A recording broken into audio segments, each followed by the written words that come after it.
तो कैसे हो मेडिकोज। स्वागत करता हूं आप सभी का इस पहले वीडियो में, जिसमें मैं सिखाऊंगा आपको आज 10 मोस्ट इंपॉर्टेंट क्वेश्चन आंसर जो हर मेडिकल कंपटीशन एग्जाम में पूछे जाते हैं।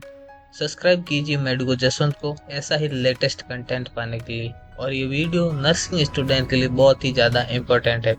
बढ़ते हैं पहले क्वेश्चन की तरफ। The question is the epithelial tissue which is found in the uterine tube is. Option है A squamous, B ciliated, C columnar, D simple. क्या है right answer? Right answer is the B ciliated. क्यों है समझते हैं इसका कुछ explanation. देखिए, ये हमारा फीमेल रिप्रोडक्टिव सिस्टम है। इसके यूटेराइन ट्यूब के अंदर जो सेल्स पाई जाती हैं वो सीलिएटेड कॉलम एपिथेलियल सेल पाई जाती हैं। तो हमारे पास ऑप्शन में कॉलमनार सेल भी थी, पर हम उसको राइट नहीं कर सकते क्योंकि कॉलमनार का एक टाइप होता है सीलिएटेड सेल। तो ciliated columnar cell is the right answer. और ये सेल्स फीमेल के एग को ट्रेवल करने में भी हेल्प करती है। बढ़ते हैं नेक्स्ट क्वेश्चन की तरफ। Question is most common cause of the postpartum haemorrhage. Question number 2 है। ऑप्शन है इसके bleeding disorder, abruptio placenta, placenta previa, या फिर D atonic uterus. Right answer है एटोनिक यूट्रस। एक्सप्लेनेशन क्या है? देखिए, पीपीएच एक सीवियर कंडीशन होती है। डिलीवरी के बाद में जो वेजाइनल ब्लीडिंग होती है उसको पोस्टपार्टम हेमरेज कहा जाता है। एक सीरियस कंडीशन होती है जिसमें डेथ भी हो सकती है, पर देखा जाए तो 75% ऑफ द केस पीपीएच के यूटेराइन एटोनिक के कारण होते हैं। यूटेराइन एटोनिक क्या होते हैं? चाइल्ड बर्थ के बाद में जो यूट्रस होता है वो इस प्रकार नॉर्मल कंडीशन में आ जाता है। अगर ये नॉर्मल कंडीशन में नहीं आ पाता है तो इसको एटोनिक यूटेराइन या यूटेराइन एटोनिक आ जाता है, जिसके अंदर वेजाइना से ब्लीडिंग शुरू हो जाती है और मदर की डेथ भी हो सकती है। 75% of the case uterine atonic के होते हैं पीपीएच में, तो इसलिए राइट आंसर होगा यूटेराइन एटोनिक। बढ़ते हैं नेक्स्ट क्वेश्चन की तरफ। क्वेश्चन नंबर 3 है। The total lung capacity in a healthy adult mail is approximate 500 ml, 5000 ml, 6000 ml या फिर 6000 लीटर। क्या है राइट आंसर? राइट आंसर है 6000 ml। हमें टीएलसी पूछा गया है। टीएलसी का जो फॉर्मूला होता है वो reserve volume plus expiratory reserve volume plus inspiratory reserve volume plus tidal volume. जब इन सब की वैल्यू को जोड़ा जाएगा तो राइट आंसर हमारे पास आएगा 6000 ml। तो right answer is the 6000 ml। बढ़ते हैं नेक्स्ट क्वेश्चन की तरफ। क्वेश्चन नंबर 4 है। In postural drainage supine in Trendelenburg's position is given to drain secretion from. Postural drainage के अंदर सुपाइन टेंडरबर्ग पोजीशन दी जाती है। कब दी जाती है? किस जगह से सीक्रेशन को हटाने के लिए दी जाती है? तो anterior segment of the both lower lobes, या फिर post segment of the both lower lobes, या फिर lateral segment of the left lower lobe, या फिर lateral segment of the right lower lobe. Answer है हमारा anterior segment of the both lower lobes of the lungs. समझते हैं, postural drainage एक process होता है। अगर किसी भी पेशेंट के लंग्स के अंदर बहुत ज्यादा सिक्रेशन हो जाए, भर जाए या फिर जमा हो जाए, तो उसको निकालने के लिए नर्सिंग स्टाफ कुछ पोजीशंस देती हैं और पोजीशंस के थ्रू उस सिक्रेशन को वहां से रिमूव करती हैं। पोजीशन को समझते हैं। देखिए, इस पेशेंट के टोज ऊपर की तरफ है, नोज ऊपर की तरफ है और पाम्स ऊपर की तरफ है, तो इस पोजीशन को हम सुपाइन कहते हैं। सुपाइन के अंदर आप देखिए कि इस पेशेंट के जो पैर है वो एलिवेटेड है और इसका हेड डाउनवर्ड है, तो इस पोजीशन को टेंडरबर्ग कहा जाता है। सुपाइन प्लस टेंडरबर्ग दोनों पोजीशनों को जोड़कर एक पोजीशन बनाई गई है जिसे सुपाइन टेंडरबर्ग पोजीशन कहा जाता है। इस पोजीशन का उपयोग पोस्चुरल ड्रेनेज में दोनों लंग्स के लोअर लोब्स के एंटीरियर सेगमेंट में से सीक्रेशन को हटाने के लिए किया जाता है। ये लेफ्ट लंग है, ये राइट लंग है। राइट के 3 लोब होते हैं, लेफ्ट के 2 लोब होते हैं। दोनों लोब के लोअर लोब्स के एंटीरियर सेगमेंट के अंदर कोई भी सीक्रेशन जमा हो उसको निकालने के लिए पोस्चुरल ड्रेनेज में सुपाइन टेंडरबर्ग पोजीशन दी जाती है। बढ़ते हैं नेक्स्ट क्वेश्चन की तरफ। Question number 5। Which among the following is an example of an isotonic intravenous solution?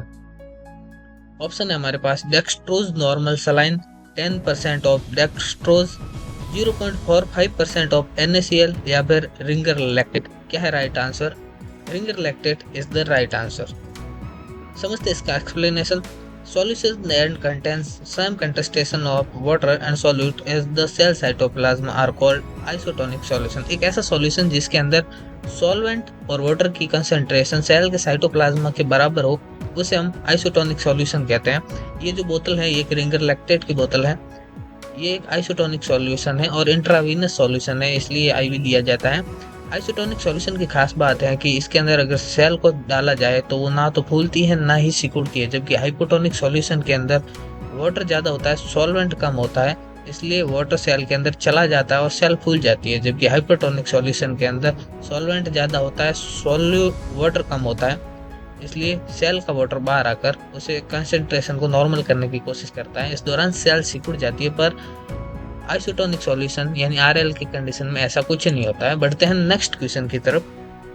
Question number 6, which of the following cell of the body are in almost constant mitosis. एक ऐसी body की cell कौन सी है जो almost constantly mitosis करती रहती है?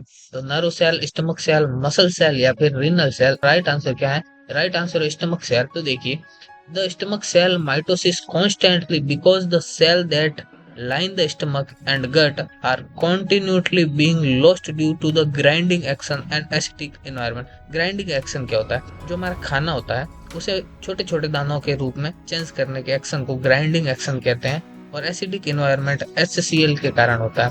इन दो कंडीशन की वजह से हमारे जो स्टमक की सेल होती हैं वो हाश हो जाती है, खराब हो जाती हैं, और इस सेल को रिप्लेस करने के लिए स्टमक की सेल को कॉन्स्टेंटली माइटोसिस करता रहना है। माइटोसिस के अंदर दो सेल बनती है।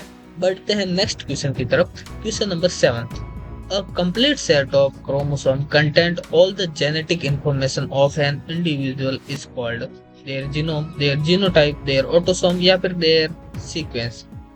Right answer is their genome. क्यों है राइट आंसर? देखिए, each person genome is unique and specific to the individual. Identical twins are the expression of this having identical genome। देखिए, हर पर्सन का जो जीनोम होता है वो यूनिक होता है और स्पेसिफिक होता है, बट द आइडेंटिकल ट्विल्स होते हैं यानी जुड़वा बच्चे होते हैं, उनमें ये नहीं होता है, वो उसके अपवाद होते हैं। बढ़ते हैं 8th क्वेश्चन की तरफ। Which hormone produced by the ovaries inhibit the secretion of FSH and LH। Progesterone, oestrogen, inhibin या फिर GnRH। Right answer is inhibin. Inhibin क्या है? देखिए, ovary produce inhibin which inhibit secretion of FSH and LH from the anterior pituitary. ये pituitary gland है जिसका ये anterior segment है, एंटीरियर भाग है। Anterior pituitary FSH and LH hormone को प्रोड्यूस करती है जो कि ओवरी के अंदर जाकर एक्शन करते हैं। जब ओवरी के अंदर ये हार्मोन ज्यादा हो जाते हैं तो ओवरी इनहिबिन हार्मोन को प्रोड्यूस करती है जो कि पिट्यूटरी ग्लैंड में से FSH और LH को स्टॉप कर देती है, इसलिए राइट आंसर होगा इनहिबिन। बढ़ते हैं 9th क्वेश्चन की तरफ। Which blood group can be transfused into an ORH negative patient? RH negative, RH positive, AB positive या फिर AB नेगेटिव। क्या है राइट आंसर? राइट आंसर है RH नेगेटिव। कैसे हुआ RH नेगेटिव? देखिए, इस टेबल के अंदर हमारे पास एक पेशेंट है जिसके पास RH नेगेटिव ब्लड है, तो O नेगेटिव के पेशेंट के पास एंटीबॉडी A भी है, एंटीबॉडी B भी है, तो हमें एक ऐसा ब्लड चढ़ाना होगा जिसके पास ना तो एंटीजन A हो ना ही एंटीजन B हो, क्योंकि अगर एंटीजन A हुआ तो A एंटीबॉडी के साथ जुड़कर कोगुलेशन कर लेगा, एंटीजन B हुआ तो एंटीजन एंटीबॉडी B के साथ जुड़कर वो कोगुलेशन कर लेगा।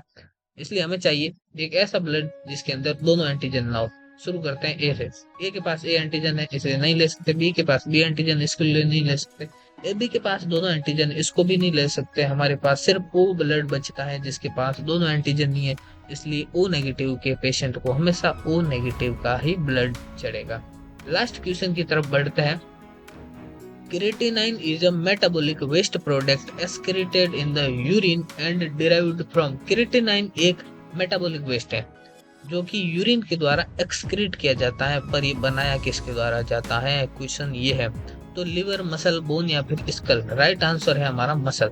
देखिए, हमारी मसल क्रिएटिनिन को बनाती है जो कि ब्लड फ्लो में जाती है और यहाँ से ये किडनी के द्वारा यूरिन के अंदर एक्सक्रीट हो जाती है, तो हमारी मसल क्रिएटिनिन को बनाती है। Thank you for the watching video.